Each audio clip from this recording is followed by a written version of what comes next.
Abnormal psychology, psychopathology, या हम कह सकते हैं उसको क्लिनिकल साइकोलॉजी, ये सारी ब्रांचेस साइकोलॉजी के अंदर काफ़ी फेमस है, और जितनी फेमस और इंटरेस्टिंग है उतनी ही स्केरियस्ट है, स्ट्रेंज है ये सब्जेक्ट, ठीक है। क्योंकि इसमें काफ़ी सारे मेंटल डिसऑर्डर्स आते हैं, ठीक है, मानसिक बीमारियां आती हैं, और इतनी अजीब अजीब और डरावनी और ख़तरनाक होती हैं कई तो, कि आप बस नॉर्मल इंसान डर जाएगा, ठीक है। तभी तो वो एबनॉर्मल साइकोलॉजी है, ठीक है। नॉर्मल, हम नॉर्मल है, जितनी भी चीज़ें एबनॉर्मेलिटी में आती हैं, एबनॉर्मल साइकोलॉजी का प्लेलिस्ट मैं ऑलरेडी स्टार्ट कर चुकी हूँ वो सब्जेक्ट, जैसे कि आप सब जानते हैं कि मैं ग्रेजुएशन लेवल का कोर्स करवाती हूँ। सो एबनॉर्मल साइकोलॉजी स्टार्ट कर दी है हमने। पहले इंट्रोडक्शन क्या होता है, बेसिक बहुत अच्छे से उसको एक्सप्लेन किया था पहले वीडियो में, लिंक डिस्क्रिप्शन में है।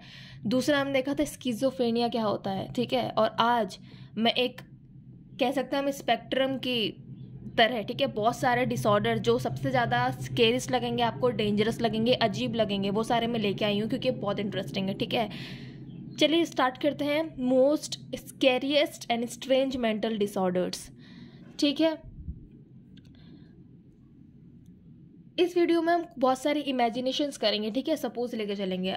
आप सोचिए कि आपके पास कोई आया और वो कहता है कि मैं नहीं हूँ, ये मेरी डेड बॉडी है, और तुम मेरी डेड बॉडी से बात कर रहे हो, मैं मर चुका हूँ। कोई आपके सामने आए या आपके पास में बैठा है और आपसे ऐसा कहे, तो आपका क्या रिएक्शन होगा? ऑब्वियस है, आप डर जाएंगे कि अरे ये क्या बोल रहा है, मैं मर चुका हूँ, मेरी डेड बॉडी है, तुम मेरी डेड बॉडी से बात कर रहे हो, ठीक है। इस सिंड्रोम, इसका नाम है कोटार्ड डिल्यूजन, ठीक है। कोटार्ड डिल्यूजन सिंड्रोम, जिसको हम वॉकिंग कॉर्प्स डिसऑर्डर भी कहते हैं। इसमें क्या होता है, इसमें सबसे स्ट्रेंज चीज़ ये होती है कि इंसान जिसको ये चीज़ होती है, सिंड्रोम जिसको है, उसको ऐसा लगता है कि मैं मर चुका हूँ और मेरी एग्जिस्टेंस नहीं है, और मैं, ये जो चल रही है, ये जो है, ये डेड बॉडी है। इसलिए वो कभी कभार खाने पीने को भी मना कर देता है, और जो भी हम लोग नॉर्मल डेली लाइफ में करते हैं वो सारी चीज़ें वो करता ही नहीं है, ना खाता है ना कुछ भी और चीज़ करता है, क्योंकि उसको लगता है कि मैं तो मर चुका हूँ और ये मेरी डेड बॉडी है, ठीक है।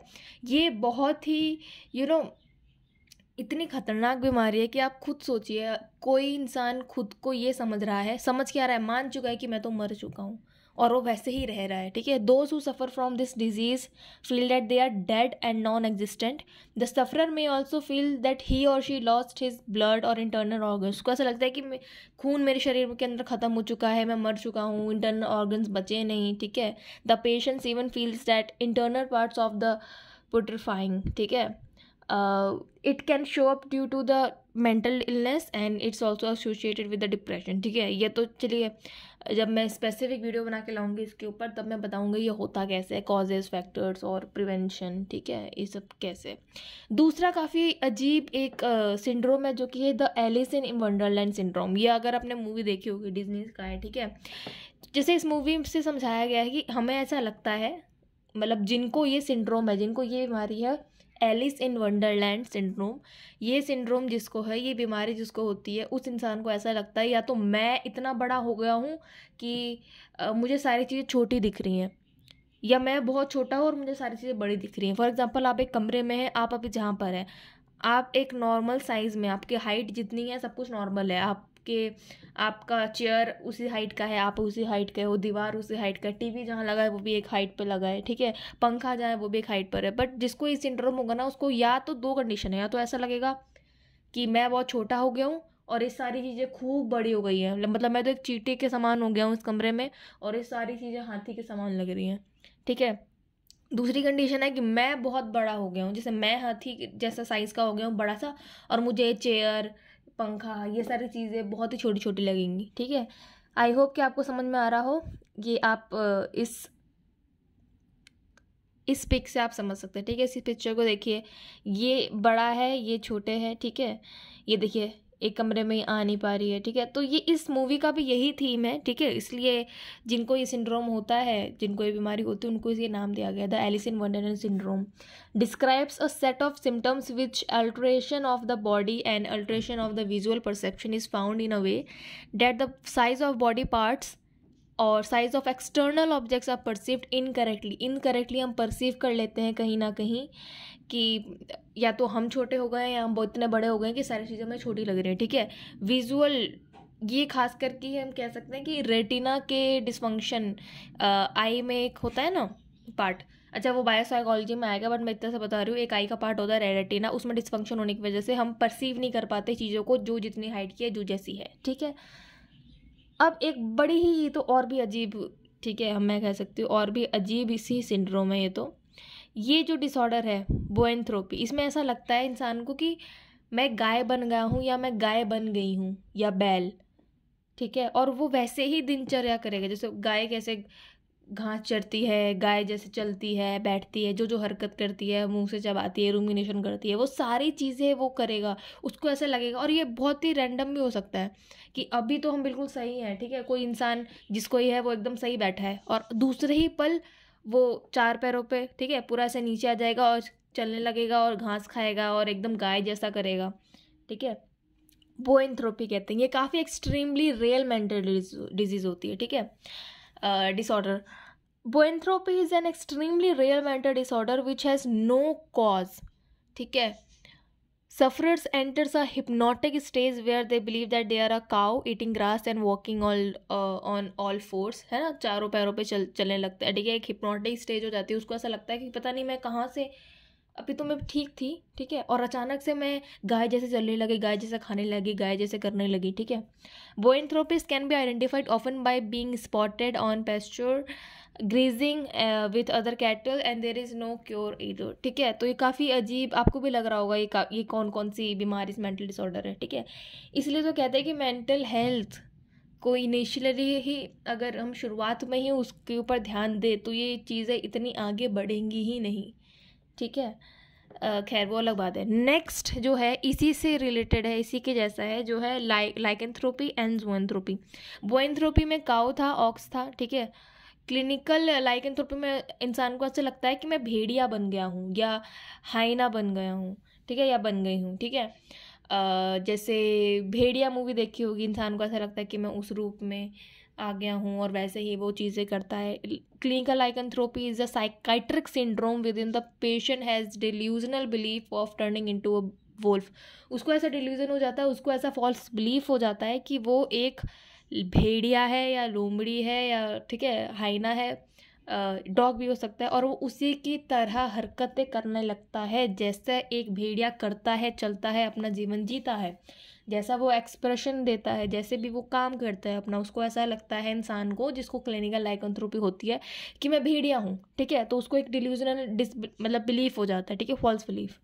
ज़ोएंथ्रोपी में सेम ही है, उनको ऐसा लगता है कि वो किसी भी जानवर के उसमें बदल रहे हैं, ठीक है, जानवर के आइडेंटिटी में बदल रहे हैं। Zoanthropy is a psychiatric syndrome in which the patient has delusional belief of turning into an animal. वो उसको ऐसा लगता है कि मैं कोई सा भी जानवर, मैं बदल गया हूँ और मैं जानवरों जैसे ही हरकत करूँगा, करते हैं वो, ठीक है। और ये एक हिप्नोटिक स्टेज होता है, उनको नहीं पता ये क्यों कर रही है, उनको एनिमलिस्टिक बिहेवियर क्यों कर रहे हैं, ठीक है। सो ये ज़ोएंथ्रोपी, किसी भी एनिमल में टर्न हो जाते हैं, इंसान हरकत करने लगते हैं, उसको क्या बोलते हैं, ज़ोएंथ्रोपी।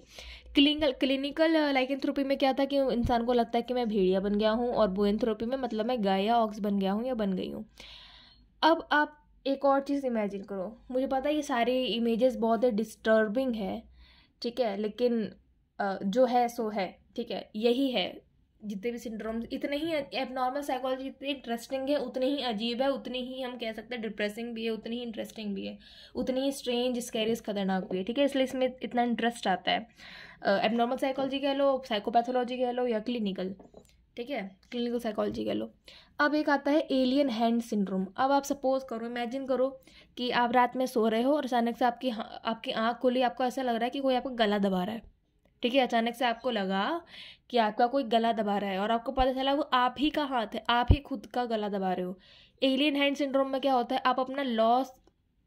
आप जो अपना कंट्रोल है वो लॉस कर देते हो, ठीक है, अपना कंट्रोल खोल देते हो हाथ से, आपको पता ही नहीं कि हाथ आपके कंट्रोल में नहीं है, वो माइंड के कंट्रोल में है और वो कुछ भी करेगा आपका हाथ, वो खुद को भी हार्म करा सकते हो, आप दूसरों को भी हार्म कर सकते हो। A phenomenon in which one hand is not under control of the mind, the person loses control of the hand of the mind, ठीक है, the person loses control of the hand and it acts as if it has a mind of its own. हाथ को ऐसा लगता है कि वही एक दिमाग है और वही खुद से जो भी कराना चाहता है वो कर सकता है, ठीक है।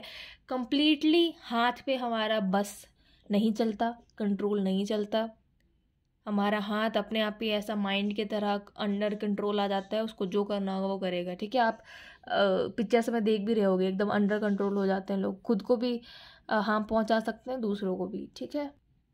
ये देखिए, अगर मैं आपको और एग्जांपल से समझाना चाहूँ, ये देखिए साइड वाला फिगर, खुद के ही हाथों से अपना गला दबा रहे हैं, ठीक है। एलियन हैंड सिंड्रोम, खुद के हाथ पे बस नहीं रहता है, हाथ आपका कुछ भी करेगा, ठीक है, और वो आप भी उससे अफेक्ट हो सकते हो और दूसरों को भी वो हार्मफुल हो सकता है, ठीक है, हार्म पहुंचा सकता है। सो ये होता है एलियन हैंड सिंड्रोम। आपको लग रहा होगा बहुत ही अजीब अजीब बीमारियां हैं, ऐसा होता है। डेट्स वाई हमें किसी को पागल नहीं कहना चाहिए या मेंटल हेल्थ पे का टैबू नहीं रखना चाहिए, ठीक है। हमें सपोर्ट करना चाहिए, हमें खुद के बारे में ही सेल्फ अवेयर होना चाहिए सबसे पहले तो। खुद की साइकोलॉजी जानो तभी हम ज़्यादा दूसरों के लिए एम्पैथेटिक बनेंगे, खुद के लिए भी एम्पैथी लाएंगे, दूसरों के लिए भी। खैर, अब देखते हैं विंडिगो, ठीक है। वेंडिगो या विंडिगो सिंड्रोम क्या होता है, ये सबसे अजीब है। आपने बहुत सारे उसमें भी देखा होगा, मूवीज़ में कैनिबल्स जो होते हैं, जो इंसानों को खाते हैं, इसमें बड़ी अजीब क्रेविंग होती है। ये डिसऑर्डर जिसको होता है, ये सिंड्रोम जिसको होता है, तो उस इंसान को ऐसा लगता है कि मुझे क्रेविंग हो रही है ह्यूमन फ्लैश खाने की, इंसान को खाने का, इंसानी मीट खाने का, ठीक है। उसको मन करता है कि मैं इस इंसान को खा लूँ, मैं ये हाथ खा लूँ, मुझे ये मांस खाना है इंसान का, ठीक है। ऐसी क्रेविंग होने लगती है, ये बड़ी अजीब क्रेविंग है, ठीक है। कैनिबल्स भी कह सकते हैं हम, या इसको काफ़ी जगह इवल स्पिरिट से भी माना जाता है, ठीक है। Man eating, the syndrome is characterised by delusions of becoming possessed by a flesh eating monster, the Wendigo, and manifested in symptoms including depression, violence. ये सब क्यों होता है, ठीक है। कंपल्सिव बिहेवियर से, डिज़ायर से for the human flesh, and sometimes actual cannibalism. Cannibalism मतलब क्या होता है, कैनिबल कौन होते हैं, जो इंसानों को खाते हैं, ठीक है। आपने बहुत सारी मूवीज़ में, बहुत ही, ये तो अब क्या कह सकते हैं, प्रसिद्ध तो क्या, हाँ, काफ़ी फेमस, काफ़ी चल रहा है कैनिबल वाली मूवीज़ भी, और कैनिबल के ऊपर काफ़ी सारी मूवीज़, वेब सीरीज़ आ रखी हैं, ठीक है। अब है डिसोशिएटिव आइडेंटिटी डिसऑर्डर, ये काफ़ी लोगों ने सुना होगा। इसमें क्या होता है, आपको ऐसा फील होगा कि आपके सामने एक इंसान है, वो अभी तो 90 ईयर्स ओल्ड किसी व्यक्ति जैसा एक्ट कर रहा है, बिहेव कर रहा है, बात कर रहा है, तुरंत 5 मिनट बाद वो छोटा 3 साल का बच्चा बन जाएगा, वैसे बात करेगा, और टोटल अलग डिफरेंट स्टोरीज। तो एक पर्सन के अंदर हमें जब ऐसा फील हो कि ये एक पर्सन नहीं है, ये तो 2-3 पर्सन या 4-5 या 15 कितने भी, ठीक है, पर्सन बात कर रहे हैं, एक्ट कर रहे हैं, आपको ऐसा ना लगे कि ये व्यक्ति जो मेरे सामने सिर्फ यही नहीं है, और भी व्यक्ति बात कर रहे हैं इसके अंदर से, वो होता है डिसोशिएटिव डिसऑर्डर, ठीक है। डिसोशिएटिव आइडेंटिटी डिसऑर्डर क्या होता है ये, by switching, characterized by switching to alternate identities, you may feel the presence of the 2 or more people talking or living inside your head, and you may feel as through you are possessed by other identities, ठीक है। अब एक ना, ये बड़ी ही अजीब चीज़ है, ये देखो, क्लूवर बूसी सिंड्रोम। इसमें क्या होता है, हमें उन चीज़ों को खाने का, जिनको ये होता है डिसऑर्डर, ठीक है, उनको ऐसा मन करता है कि हम वो चीज़ें खाएं जो खाने लायक है ही नहीं। फॉर सब एग्जाम्पल, वो उसको रिमोट खाने का मन करेगा, टीवी खाने का मन करेगा, ठीक है, बुक खाने का मन करेगा, ठीक है, जो खाने की चीज़ है ही नहीं, लकड़ी खाने का मन करेगा, वो सारी चीज़ें। और कहीं ना कहीं एक सेक्सुअल अर्ज भी होगा, उस मतलब सेक्सुअल अर्ज मेनली तो पर्सन टू पर्सन होता है, बट पर्सन टू ऑब्जेक्ट होगा इस पर, ठीक है। A rare behavioural impairment that causes people to put objects in their mouths and engage in inappropriate sexual behavior। समझ में आ रहा है? आई होप कि मैंने जितना समझाया है इसके बारे में आपको समझ में आया हो, और ये फिगर से, ये पिक्चर से आपको और समझ में आया हो, ठीक है। अब आते हैं स्किज़ोफ्रेनिया। स्किज़ोफ्रेनिया क्या होता है, इसके ऊपर तो पूरा सेपरेट मस्त लेक्चर है, जिसमें मैंने एक एक चीज़ डिटेल में, वो तो लाइक साइकोलॉजी बैकग्राउंड के बच्चे भी देखेंगे तो वो भी एग्ज़ाम में लिख सकते हैं, क्योंकि वो नोट्स मेरे खुद के हैं, और वो मैंने एग्ज़ाम में दिया भी था, and I scored full to full marks, और वही नोट से मैंने आपको पढ़ाया है पिछले वाले वीडियो में, लिंक डिस्क्रिप्शन में है। तो अगर डिटेल में जाना है स्किज़ोफ्रेनिया के बारे में तो लिंक डिस्क्रिप्शन में है, ठीक है। स्किज़ोफ्रेनिया एक ऐसा डिसऑर्डर है जिसमें हमको ऐसा लगता है कि उसमें हमें, देखो बेसिकली ना, आपने हेलुसिनेशन और डिल्यूजन्स के नाम बहुत सुने होंगे, ठीक है। हेलुसिनेशन मतलब आपको ऐसी काल्पनिक चीज़ें हो सकता है वो ऑडिटरी हो, विजुअल हो, ठीक है, आपको चीज़ें सुनाई दे रही हैं, दिखाई दे रही हैं जो और किसी को दिखाई नहीं दे रही है, ठीक है। कई बार तो एक पूरा का पूरा आपका दोस्त या कोई सामने ही आपको दिख रहा होता है, आप उससे बात कर रहे होते हो, ठीक है, और वो दूसरा इंसान देखकर जो नॉर्मल, जैसे हम लोग नॉर्मल है, ठीक है, कोई हम स्किज़ोफ्रेनिया का पेशेंट है और वो किसी से बात कर रहा है और सामने कोई है ही नहीं, ठीक है, क्योंकि वो हेल्यूसिनेट कर रहा है, उसको ऐसा लग रहा है कि सामने कोई है, कोई मुझसे बात कर रहा है, ठीक है, फॉल्स डिल्यूजन, फॉल्स बिलीफ हो रहा है, उसको डिल्यूजन हो रहा है, ठीक है, वो ऐसे सोच रहा है, उसको लग रहा है वो, लेकिन वो है नहीं, ठीक है। लगने और होने में फ़र्क होता है। उसको उसको ऐसा लग रहा है कि मेरे से कोई बात कर रहा है या मेरे से मुझे कोई बोल रहा है वो चीज़ करने को, और कई बार वो चीज़ करा भी देता है, ठीक है। समझो कितना स्केरी है ये। एक इंसान है, उसके आसपास कोई नहीं है, फिर भी उसको ऐसा लग रहा है कि कोई मुझसे बात कर रहा है, कोई बोल रहा है, और वो जो बोलेगा वो मैं करूँगा, ठीक है, और वो कर भी रहा है, और इससे वो कभी कभी खुद को भी नुकसान पहुंचा सकते हैं, खुद के लिए भी हार्मफुल है और दूसरों के लिए भी हार्मफुल है, ठीक है। ये काफ़ी ये भी काफ़ी scary and strange disease disorder है, ठीक है। सो स्किज़ोफ्रेनिया इज़, आपको हेलुसिनेशंस होंगे, ठीक है, गलत गलत कुछ भी सुनाई देगा, कोई कुछ भी चीज़ें दिखाई देंगी, कुछ फॉल्स बिलीफ, हल्का सा कुछ भी आपको ऐसा लगा कोई है, तुमसे कोई बात कर रहा है, पर ऐसा कुछ नहीं है।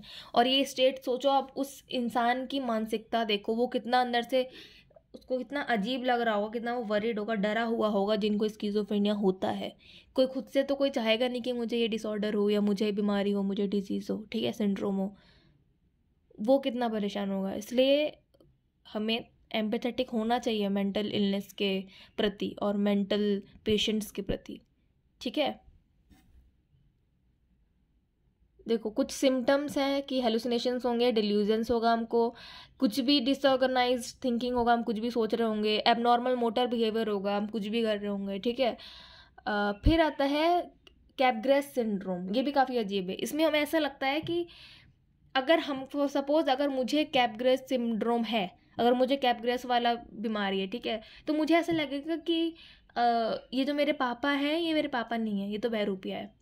ये मेरे हस्बैंड है, ये हस्बैंड नहीं है, तो बहरूपिया है। ये मेरी बहन नहीं है, ये मेरी बहन जैसी है लेकिन मेरी बहन नहीं है। ये मेरी मम्मी नहीं है, ये तो कोई बहरूपिया है, या ये तो इन्होंने तो प्लास्टिक सर्जरी कर रखा है। ये मेरी मम्मी नहीं है, मेरी बहन नहीं है, ये मेरा भाई नहीं है, ठीक है, ये मेरे मामा नहीं है और चाचा नहीं है, ठीक है। जो भी आपको ऐसा लगेगा कि आप कहीं और रह रहे हो। अगर ये सामने मेरा लैपटॉप है, ये मेरा लैपटॉप थोड़ी है, तो किसी और का है, ये तो मेरे जैसा दिखता है। ये मेरा घर नहीं है, ये मेरा घर जैसा दिखता है पर ये मेरा घर नहीं है, आपको ऐसा लगेगा, ठीक है। आपको ऐसा लगेगा कि ये सारे लोग मेरे नहीं हैं, उस भेस में है, ठीक है, ये सारे डुप्लीकेट्स हैं, ये मेरे अपने नहीं है, और ये सब मुझे मारना चाहता है या हार्मफुल एक्टिविटी मतलब हार्म पहुंचाना चाहता है, ठीक है, आपको ऐसा लगेगा, ठीक है। देखो जैसे इस लड़की का एग्जांपल है, he is not my husband, someone else is acting as my husband, a stranger is living in my house and he has been replace by an impostor, ठीक है, कि बहरूपिया कोई आके रह रहा है। तो ये शक की बीमारी हम कह सकते हैं, लेकिन अब काफ़ी अजीब है। आप जितने भी मैंने आपको ये सिंड्रोम्स बताए हैं, जितनी भी बीमारियाँ डिसऑर्डर्स बताई हैं, ये एक से बढ़कर एक है, ठीक है, और इतनी ज़्यादा वियर्ड है, ठीक है, सुनने में ही आपको लग रहा होगा। और सोचिए रियल लाइफ में अगर कोई आपको ऐसा पेशेंट मिल जाए तो जो लोग इन सब चीज़ों से डरते हैं उनको तो ये लेक्चर बहुत ही ज़्यादा स्कैरी टाइप और थोड़ा वैसा लगा होगा। जो लोग बहुत अच्छे इमेजिनेशंस में हैं और विजुअलाइजेशन अच्छा करते हैं उनको तो डेप्थ समझ में आई होगी, ठीक है। और जिनको नहीं है वो जैसे इमेजिन कर लो कि जितने भी मैंने सिंड्रोम बताया ऐसा कोई आपके साथ हो जाए या किसी के साथ, आपके आस पड़ोसी के साथ हो जाए या अपनी फैमिली मेम्बर के साथ हो जाए, तो क्या हालत होगी पेशेंट की और उस फैमिली की। So we should be empathetic towards them, ठीक है। Mental health is not a, mental disorders are not taboo, ठीक है। देखिए हमें ना लीवर की प्रॉब्लम होती है, हमें कैंसर होता है, हमें ब्रेन में कोई प्रॉब्लम होता है, या हमें हड्डियाँ टूट गई, तो हम आराम से बता देते हैं कि मैं हॉस्पिटल गई थी क्योंकि मेरा ना फ्रैक्चर हो गया मुझे, या मुझे बुखार था, या मुझे किडनी था स्टोन था, ठीक है। लेकिन जब मेंटल डिसऑर्डर होता है कोई, या मेंटली कोई चीज़ होती है साइकाइट्रिक, ठीक है, तो हम बताने से डरते हैं कि हमें माइंड में प्रॉब्लम है, मतलब ब्रेन में प्रॉब्लम है। क्यों? ब्रेन हिस्सा ही नहीं है, बल्कि ब्रेन तो बहुत ही इतना इम्पोर्टेंट हिस्सा है। इनफैक्ट मैं कहूँगी मास्टर है अपने पूरी बॉडी का, है ना, क्योंकि वही चला रहा है इस पूरी बॉडी को। सो मेंटल हेल्थ को कंसीडर करना चाहिए। और जितने भी मेंटल इलनेस से लोग गुजर रहे हैं, ठीक है, जितने भी मेंटल पेशेंट्स हैं, हमें उन्हें पागल कह के नहीं बुलाना चाहिए। जैसे हमारी बॉडीली मतलब जैसे फिजियोलॉजिकली, ठीक है, फिजिकल जो हमारी बीमारी होती है वैसे ही मेंटल बीमारी है, ठीक है। कुछ भी अलग या स्ट्रेंज या कुछ भूत प्रेत वाला ऐसी कोई चीज़ नहीं है, ठीक है। So we should be empathetic. So I hope कि आपको लेक्चर समझ में आया हो। सो और भी मैं नए नए वीडियोस बनाती रहूँगी। बीच में थोड़े डिलेज हो रहे हैं क्योंकि बहुत सारा काम है, कुछ बिजी चल रहे हैं हम मीन्स बीच, ठीक है। सो मैं धीरे धीरे वीडियोस लाऊंगी, लेकिन ज़रूर लाऊंगी, ठीक है। So that is from my all side, ठीक है। ये सब आई होप कि आपको समझ में आया हो, और आपको ऐसी ही इंटरेस्टिंग वीडियोस चाहिए तो प्लीज़ जाके कॉमेंट करो। So thank you so much for watching, bye bye.